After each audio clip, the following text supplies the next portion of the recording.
Kennington oval వేదికగా England తో July 31 మొదలైన 5వ టెస్టులో టీమిండియా ఓపెనర్ కేఎల్ రాహుల్ ఓ అరుదైన ఘనత సాధించాడు. ఈ మ్యాచ్ లో 40 బంతులు ఎదుర్కొని బౌండరీ సాయంతో 14 పరుగులు చేసి అవుట్ అయిన రాహుల్ ఈ సిరీస్ లో తను ఎదుర్కొన్న బంతుల సంఖ్యను 1000 పరుగులు దాటించాడు. 1000 బంతులు రికార్డులోకి ఎక్కాడు.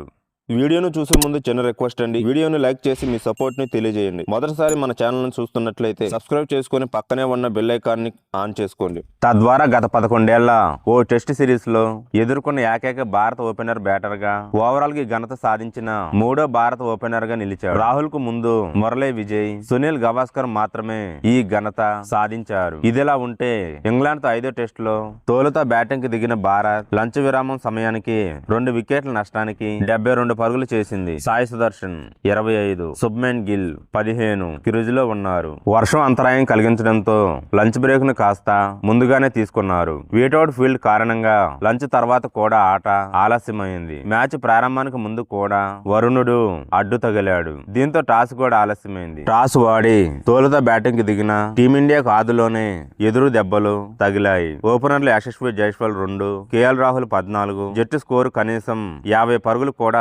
దాటించకుండానే పివిలియన్ కు చేరారు. జట్టు స్కోరు 10 పరుగుల వద్ద జైస్వాల్, అట్కిన్సన్ 38 పరుగుల స్కోరు వద్ద రాహుల్, క్రిస్ వోక్స్ బాల్ తో కొట్టించారు. ఈ సిరీస్ లో బేకర్ ఫామ్ లో ఉన్న శుభ్మన్ గిల్ ఈ ఇన్నింగ్స్ లో ఓ ఆల్ టైమ్ రికార్డును బద్దలు కొట్టి చరిత్ర సృష్టించాడు. 11 పరుగుల వ్యక్తిగత స్కోరు వద్ద ఓ టెస్ట్ సిరీస్ లో అత్యధిక పరుగులు చేసిన భారత కెప్టెన్ గా సునీల్ గవాస్కర్ రికార్డును ఛేదించాడు. 1978-79 వెస్టిండీస్ సిరీస్ లో గవాస్కర్ భారత కెప్టెన్ గా 732 పరుగులు చేయగా ప్రస్తుత సిరీస్ లో శుభ్మన్ గిల్ 737 పరుగుల వద్ద బ్యాటింగ్ ను కొనసాగిస్తున్నాడు.